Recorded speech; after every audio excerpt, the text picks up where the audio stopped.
مرحبا وأهلا وسهلا معي فيديو جديد. اليوم حورجيكم وصفة رائعة جدا للنوتيلا اللي نعملها بالبيت، كتير كتير طيبة وأحسن بكتير من اللي بنشتريها، سواء النوتيلا الأصلية أو البدائل تبعها اللي ما بتتاكل يعني بشكل عام، وفيها مواد مش صحية أبدا. زي ما أنتم شايفين بنحط كل المكونات مع بعض.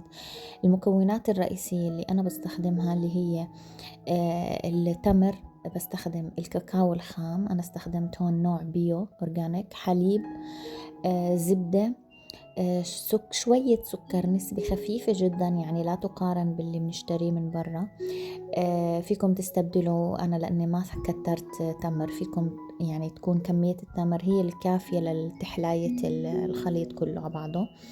بستخدم كمان زبدة معه، الزبدة بتعطيه قوام كتير حلو وبتخليه يجمد معانا كمان بالثلاجة، ويكون يعني يطول معنا أكتر، يعني مدة صلاحيته تكون أطول معنا. الفانيلا ورشة ملح، والمكون الأساسي والسحري أنا بشوفه اللي هو الشوفان اللي بدوب بسرعة.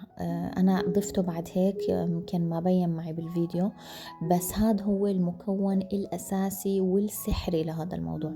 يعني إذا أنتوا حسيتوا أنه الخليط لساته بعده مريء، فيكم تضيفوا من الشوفان هذا بيمتص كل يعني بيخلي الخليط يجمد أكتر معنا، فبيخليه متماسك أكتر من جهة يكون مفيد أكتر. طعمته أبدا ما بتحسوا فيها، لأنه طعمة الكاكاو كتير ظاهرة، بالإضافة إلى البندق اللي حطيناه كمان. البندق طبعا محمص، انتو فيكم تجيبوه حبة كاملة وتطحنوه. أنا جبته جاهز بصراحة، العلبة الكيس فيه 200 جرام، أنا استخدمت هاي الكمية كاملة. فيكم تكون أقل لأنه أنا حسيت أنه شوية ظاهر كتير يعني، بس طعمته كتير كتير طيبة، وكل اللي داقه حبه وعجبه وقال لي أنه يعني طعمته كتير رائعة وأحسن بكتير من اللي بينشرى من برا. وزعت منه عدة مرطبانات، كتير حبوه، حتى بمدرسة ابني كمان الكل شكر فيه، والأطفال حبوه جدا جدا.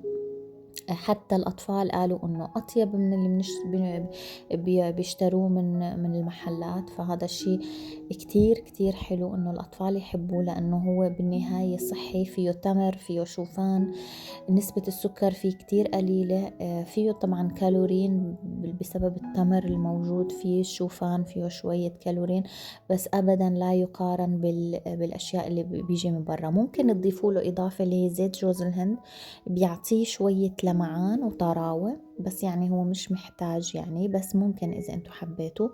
أنا بالنسبة إلي المكونات الرئيسية والأساسية خبرتكم إياها، اللي هي كمان الزبدة مكون أساسي حتى يكون يعني نحافظ عليه لفترة طويلة كمان. فهاي مكونات الأساسية والرئيسية، وأهمها الشوفان والتمر، بيعطيه قوام كتير حلو.